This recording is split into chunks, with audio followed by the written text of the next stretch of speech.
এখন আমরা 256 এর বর্গমূল নির্ণয় করব। তাহলে পেছন থেকে জোড়া আলাদা করে নিলাম। কোন সংখ্যাকে বর্গ করলে আমরা শেষে 6 পাই? একটি হচ্ছে 4 আর একটি হচ্ছে 10 - 4 বা 6। 6কে বর্গ করলে আমরা 36 পাই, অর্থাৎ শেষে 6 পাই।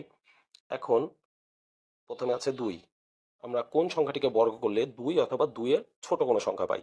আমরা 1 কে বর্গ করলে 1 পাই, 2 কে বর্গ করলে 4 পাই, মানে 2 এর বড় হয়ে যাচ্ছে। তার মানে আমরা 1 নিব। এখন পরবর্তী সংখ্যা হবে 4 বা 6। কারণ পরবর্তী সংখ্যা কোনটা নিব? সেটা এই প্রাপ্ত 1-এর সাথে আমরা এর পরবর্তী সংখ্যা 2 গুণ করব। পাই হচ্ছে 2। এই যে গুণফল 2 এখানে থাকা 2 এর সমান, যদি সমান হয় তাহলে আমরা এখানে বড়টা নিব। 4 আর 6 এর মধ্যে বড়কে 6, অর্থাৎ 6 নিব।